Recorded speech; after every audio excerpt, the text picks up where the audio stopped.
Waduh, tapi kalau misalnya Gus ini pasang tato tapi tulisannya Allah gitu misalnya. Gimana itu Gus? Sama aja ya Gus ya? Ya sama aja, itu sih sama dengan kayak kita nyuri tapi untuk sedekah gitu kan. Ya, jadi gimana Gus?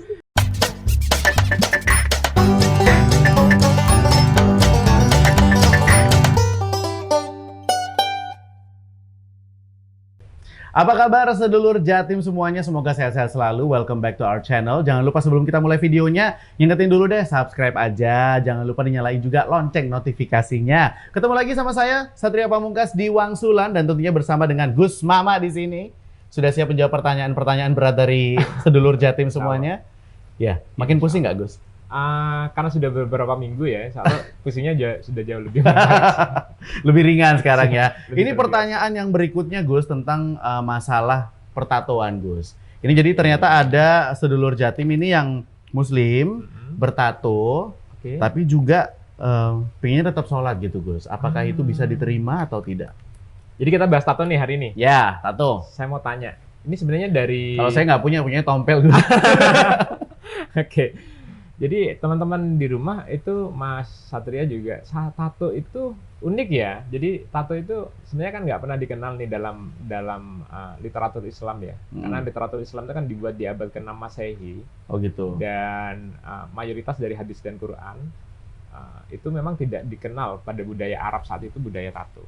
Jadi tidak disebutkan ya Gus tato gitu. Tato nggak ada itu. Sama dengan bir juga, nggak Oh, ada ya, nggak ada bir juga. haram gitu. Yang ada itu kan Homer haram gitu. Iya, iya, iya. Tapi kemudian tato ini menjadi sebuah perdebatan di kalangan orang-orang Islam karena ada beberapa yang bilang nih, tato ini menghalangi air tercapai ke dalam tubuh. Sehingga itu kemudian ada yang bilang nih juga dari menghalanginya air itu kemudian menjadi tidak kesuciannya ketika berwudu dan mandi besar terhalangi sehingga tidak sah kemudian ibadahnya.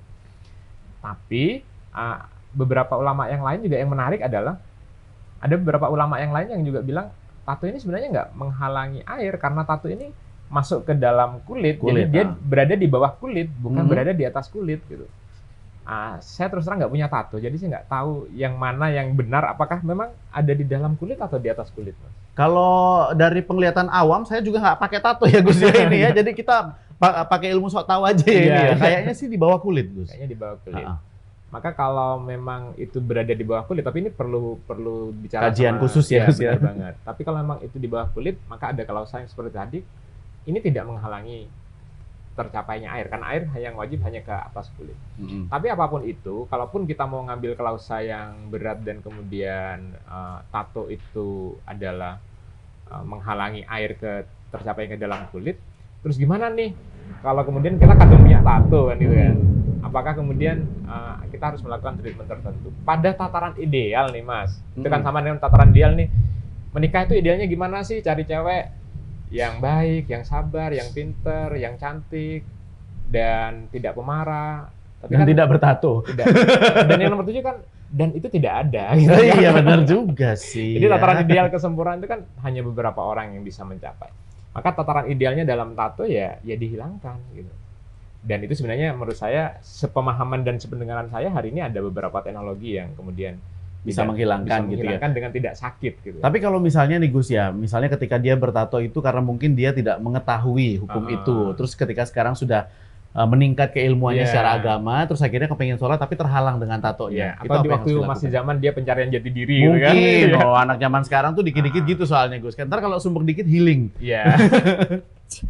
Benar. Jadi tato yang sudah kadung ada di tubuh kita dan kita belum bisa mencapai titik ideal untuk menghilangkan, maka kita bisa melakukan sebuah proses yang penting jalani aja dulu tahapan agama yang kita mampu gitu. Jadi kalaupun kalian di rumah ini bertato, ya tetap sholat aja dulu, tetap beribadah semaksimal yang kita bisa dulu.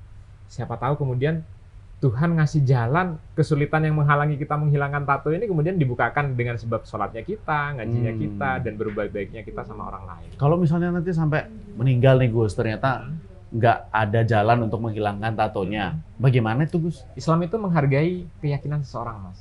Jadi yang penting ada usaha gitu ya Gus? Ada keyakinan, dia ada keinginan besar untuk menghilangkan tato, tapi ada hambatan nih, nggak ada duit misalnya.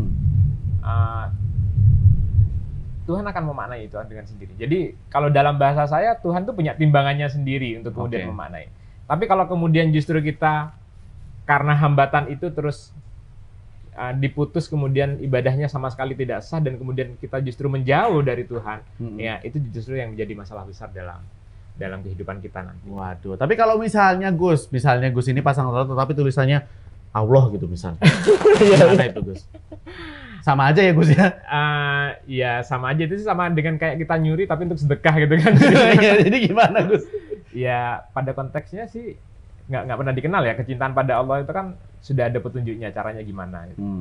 Dan saya nggak pernah dengar kecintaan pada Allah itu salah satunya dengan mentato gitu. Nah jangan juga gitu ya, kalau bisa sih jangan lah ya, untuk sedulur Jatim semuanya gitu, karena untuk menjaga kesucian kita supaya kita bisa beribadah gitu loh. Jadi kalaupun belum mencapai tahap ideal, ya kita usahakan yang kita bisa aja semaksimal mungkin. Nah itu dia, yang penting usaha dulu aja lah, karena Allah punya timbangannya sendiri gitu. Gus makasih banyak loh ini ya, semoga bisa menjawab pertanyaan dari netizen. Kalau misalnya kepengen pertanyaannya dijawab juga, silakan komen. Kasih pertanyaan yang berat-berat nggak apa-apa, biar Gus Mama lumayan pusing. Biar saya kurus.